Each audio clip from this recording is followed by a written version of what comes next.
마켓세븐으로 이어갈 거고요. 오늘 함께할 분은 유한타증권 금융센터 압구정본부점의 이경준 차장입니다. 안녕하세요. 네, 안녕하세요. 네, 예고를 살짝 해드렸는데 마켓세븐의 오늘의 주제 바로 공개를 하겠습니다.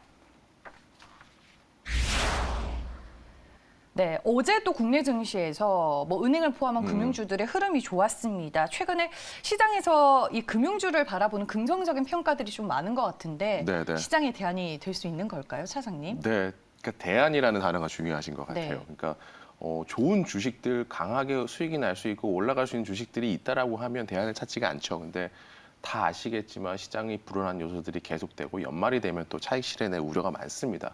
그러다 보니까 대안으로서 금융주가 좋은 환경이다라는 것에 여러 가지 근거들이 나오더라고요. 이제 가장 먼저 시장을 보시게 되면 11월 3일 날 FOMC 회의가 있습니다. 거기서 테이퍼링 결정을 하고요.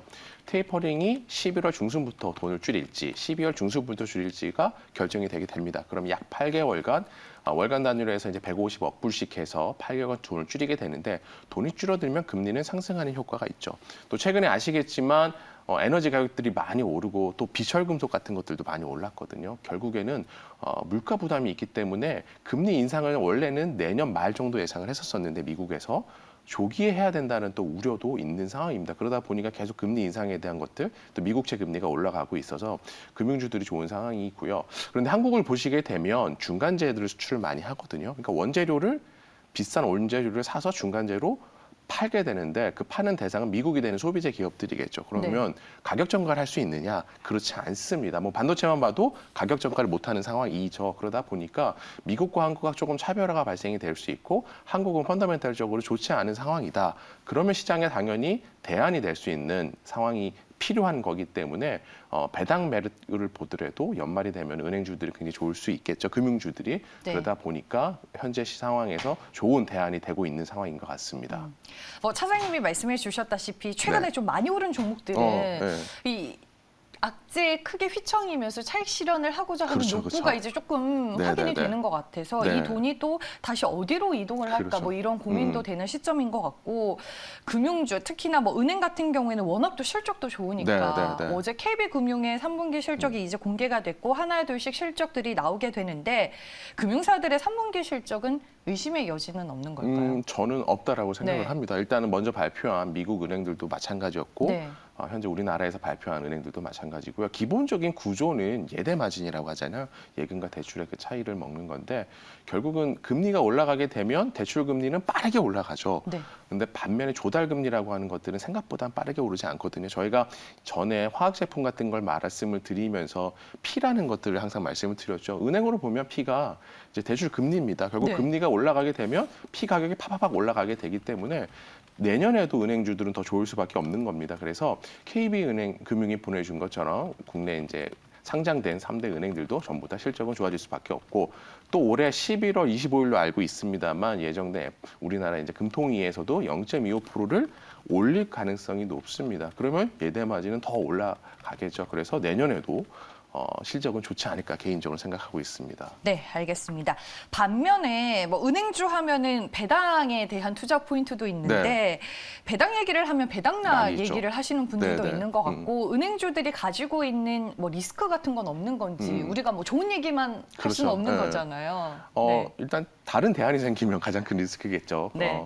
그리고 이제 배당락이라는 거는 이제 연말에 배당을 받았을 때 생기는 거기 때문에 그 전까지는 배당락은 호재죠. 왜냐하면 배당을 한 5% 준다라고 하면 내가 지금 주식을 사도 5%만 빠지지 않으면 같은 가격이겠구나라는 기대가 있기 때문에 주가의 하방 경직성을 만들어 줍니다. 그래서 연말이 되고 배당을 받았을 때는 배당락이 문제가 되지만 현 시점에서는 기대감의 요소라 생각을 하고요. 또 이제 연체율도 있을 것 같고 그 다음에 이제 가계부채 증가도 있는데 네. 지금 정부에서 이제 가계부채에 대해서 굉장히 우려를 하고 있습니다. 그래서 신용대출도 한 10%씩 계속 줄여 나가게끔 해놨고요. 주택 관련된 대출도 많이 이제 잡아놔서 일부 은행 같은 경우는 추가 대출을 하지 않겠다라고 좀 하고 있는 상황인데 이미 대출 금액으로 봤을 때는 최대치라는 거는 많이 나가 있는 상태예요. 그렇기 때문에 그거를 하루 아침에 다 갚을 수 없는 상황이다 보면 예대 마진이 더 늘어나게 되면 기본적으로 많이 나가 있는 상태에서 예대 마진이 늘어난다는 건 수익이 좋아질 수밖에 없죠. 그래서 현 시점에서 그 부분이 악재가 되지는 않을 것 같고요.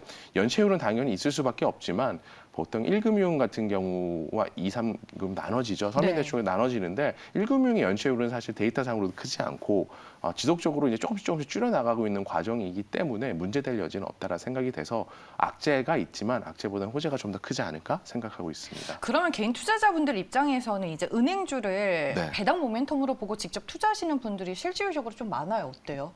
연말에 보통 많으세요. 있긴 그러니까 있어요. 주가가 하락했을 때 연말에 네. 보통 이제 배당을 5, 6% 받았을 때 실질적으로 빠지는 시초가를 보면 한 4%? 4.5% 정도 빠지는 경우가 많거든요. 네. 예를 들어. 그러니까 네. 그런 부분들 때문에 연말에 이제 좀 투자하신 분들이 있으십니다. 알겠습니다. 네. 그러면 이제 저희가 하나하나씩 종목으로 들어가서 네. 좀 얘기를 들어보겠습니다. 하나금융 지주로 골라봤습니다. 오늘 이제 장 마감 후 오후 4시에 3분기 실적이 공개가 됩니다. 리포트를 보니까 이익이 지속적으로 상향 조정이 되고 있고 역시나 배당에 대한 매력도도 존재하는 그렇죠. 종목인 것 같은데 업종 내에서 하나금융 지주의 투자 매력도는 좀 어느 정도일까요? 개인적으로는 대형사 중에서는 굉장히 선호하는 편이고요. 그래요? 일단은 배당률이 가장 높습니다. 5%대 초중반이 나오고 네. 개인적으로는 이제 6%대도 가지 않을까 생각을 하고 이쪽은 1년 네. 이자가 보통 2% 이내이기 때문에 그렇게 따지면 굉장히 큽니다. 네. 일부 대출을 최근에 중단했죠. 정부 정책 따라서. 그런데 이 대형 사사 중에서 가장 공격적으로 이미 대출 영업을 했기 때문에 쉽게 말해서 잔고가 많죠. 수주 잔고가 많다고 생각해도 될 것 같아요. 대출 잔고가 많아서 아까 말씀드린 것처럼 마진이 좋아졌을 때 급격하게 수익이 더 좋아질 수 있는 요소가 있고 그것은 곧 배당 확대로 연결이 된다. 그래서 그런 매력이 있다라고 좀 생각이 되어지고요. 민영화 기대감이 있는 우리 금융지주 상대적으로 큰 이제 은행권에서 대비해서는 좀 못 올랐기 때문에 KB금융과 더불어서 함께 움직이지 않을까. 그런데 KB금융보다는 조금 더 가볍게 움직이거든요. 그러다 보니까 저는 개인적으로는 키 맞추는 반등세가 나올 것 같아서 하나금융지주 굉장히 좋게 보고 있습니다.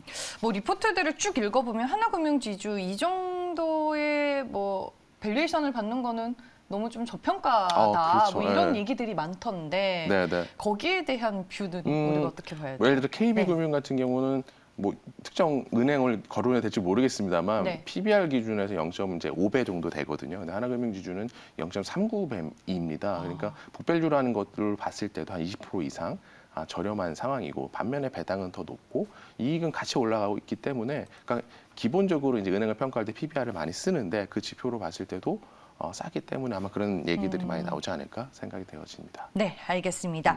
한국금융지주도 다음 종목으로 볼게요. 어제 이제 나온 리포트를 보니까 이익 체력이 견조하고 역시나 납득이 되지 않는 주가다라는 평가가 있었습니다. 그야말로 말도 안 되는 저평가라는 건데 이익을 기반으로 한국금융지주도 주가 상승이 좀 이뤄질 수 있을까요? 여기에서 더? 조금 증권업은 어려운 것 같아요. 네. 예를 들어서 쉽게 말씀을 드리면 코로나 이후에 주식시장이 굉장히 화랑이었죠. 그래서 우리와 같은 이제 증권사 직원들도 월급을 많이 받아간 게 사실입니다. 그런데 내년을 봤을 때 당장 하반기부터 테이퍼링이 시작이 되면 돈을 줄이는 거죠. 시장에 돈이 적게 들어오게 되죠. 결국 유동성이 줄어든다는 거는 시장의 규모 자체도 줄어들 수 있는 확률이 높고 거래량도 다 떨어질 수 있는 확률이 높습니다. 그러니까 코로나 이후에 일시적인 화랑세가 정상화되는 과정에 있는 상황이기 때문에 브로커러지라든지 이런 것들의 수익이 줄어들 수 있는 우려가 있죠. 즉 주식이 고퍼를 받고 고성장으로 가려면 올해보다 내년이 도와지고 내후년이 더 좋아져야 된다는 그런 기대감이 있어야 되는데 작년과 올해는 좋았지만 내년에도 좋아질 거에 대해서는 사실 우려가 있는 상황이고요. 뭐 경쟁사라고 할 수 있겠습니다만 미래에셋증권 같은 경우에는 올해 마찬가지로 한국금융지주와 더불어서 1.4조대 이익이 예상이 되는데 시가총액은 한 10% 정도밖에 차이가 나지 않아요. 5조 한 5.5조 이렇게 되거든요. 그리고 삼성증권 같은 경우 1.2조대 수익이 예상이 되어지는데 시가총액은 4.3조 정도이기 때문에 사실 이익으로만 봤을 때는 세 개 회사가 다 비슷하죠. 그 얘기는 세 개 회사가 다 싸거나 아니면 다 적정 가치라는 건데 아까 말씀드린 것처럼 내년 내후년 좋아질 수 있을 거에 대해서는 사실 퀘스천 마크 혹은 조금 부정적인 생각들도 있습니다. 그렇기 때문에 단순하게 숫자 벌어들이는 이익이 대비해 싸다라고 하기에는 주식이라는 거는 성장 기대가 있어야 되는데 그런 게 적기 때문에 변동성도 큰 상황이고요. 그래서 고퍼를 받기는 어렵지 않을까 생각하고 있습니다. 네, 알겠습니다. 한국금융지주까지 이제 저희가 좀 굵직굵직한 종목들 위주로 봤는데 아니 저는 또 궁금한 게 있어요. 우리 금융 같은 경우에는 좀 개별적인 이슈가 있기는 하지만 지방 중소형 은행 같은 경우에는 최근에 주가가 이미 다 신고가더라고요. 왜 더 주가 흐름이 좋은 거예요? 가장 기본적으로 예대 마진이 은행의 주 수익원이라고 말씀을 드렸었는데 보통 카드 같은 경우도 보면은 계열사들, 캐피탈, 카드사 같은 은행은 사실 KB금융이나 우리금융이나 하나금융이나 지주죠. 사실은 순수하게 은행만 하고 있지는 않고 여러 가지 사업들이 있는데 가장 수익이 지금 좋아지는 구조는 예대 마진입니다. 근데 지방은행들이 그 부분에서 가장 포지션이 높다라고 보여지고요. 금리에 오히려 조금 더 민감해요. 그렇죠. 민감하고 다른 사업부들이 없고 순수하게 예대 마진만 있다라 그러면 가장 좋아질 수 있을 것 같아요. 그리고 사이즈도 상당히 중요하죠. 어떤 예를 들어서 몸무게가 100kg 나가시는 분이 아무래도 몸무게가 이제 50kg 나가시는 분들보다는 사람마다 틀리긴 하겠지만은 무거울 수밖에 없잖아요. 네. 그러니까 그런 부분들인 거죠. 이제 큰 회사일수록 움직임은 적은 편이고 작은 회사일수록 움직임은 큰 편이다 보니까 상대적으로 지방은행들이 좀 더 순수하게 예대 마진의 이익을 받을 수 있는 부분이고 사이즈가 작다 보니까 주가 측면에서는 훨씬 더 단기 플레이하기 좋은 상황인 것 같습니다. 네, 알겠습니다. 네. 뭐 이미 신고가인 종목들은 네, 네. 저희가 놓치긴 했지만 아쉬운 마음으로 보내주고 네, 네. 상대적으로 좀 덜 오른 은행주, 금융주 내에서 네, 네. 탑픽 종목을 하나 골라주시면 감사하겠습니다.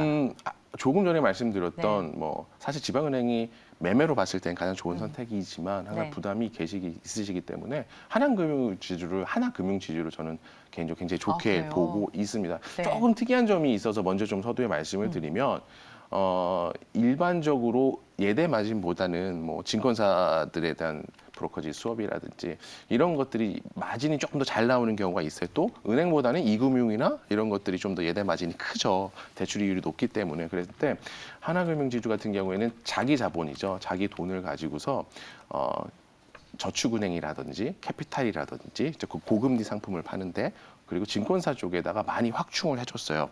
그러다 보니까 이익이 조금 더 높아질 수 있는 사업군에 투자를 했다라고 보시면 되거든요. 그러니까 예대 네. 마진을 뭐 2% 맞는 데보다 3% 맞는 데가 더 좋겠죠. 그러니까 그런 쪽에 대한 효율적인 자본 배분을 해줬기 때문에 자기 자본 이익률 ROE라고 하는 것들이 10%까지 이제 회복이 된 상황이고요. 아까 말씀드린 것처럼 뭐 대형 경쟁사에 비해서는 조금 더 가볍습니다. 가볍다는 얘기는 뭐냐면 판관비나 인건비 같은 것들이 적다는 거죠. 그러니까 고정비 대비했을 때 매출이 일정 수준을 넘어갔을 때 이익이 늘어나는 구조가 훨씬 더 좋겠죠. 그래서 제가 조금 전에도 말씀드렸지만 6%도 가능하지 않다고 말씀을 드린 게 이익 수준으로 보면 아주 강하고 빠르게 올라오고 있어서 배당 이익률로 봐도 가장 높은 수준이 아닐까 생각이 되고 저도 이제 그 앵커분께서 말씀하셨지만 PBR로 봤을 때 대형사보다 한 20% 정도 저렴한 상황이기 때문에 하나금융지주가 저는 연말까지 보셨을 때 좋은 선택이 되지 않을까 생각하고 있습니다. 네, 알겠습니다. 늘 연말이 되면 은행주들에 대한 네. 얘기가 시장에서 나왔던 것 같기는 한데 최근에 또 상대적으로 또 이쪽 섹터 흐름이 좋아 보여서 포트에 하나 정도는 담아가는 게 시장의 대안이 될 수 있을지 차장님께 꼭 여쭤보고 싶어서 오늘의 네, 네. 주제로 저희가 정리를 해봤고요. 마켓 세븐은 여기서 마무리하겠습니다. 오늘 이 시간에는 하나금융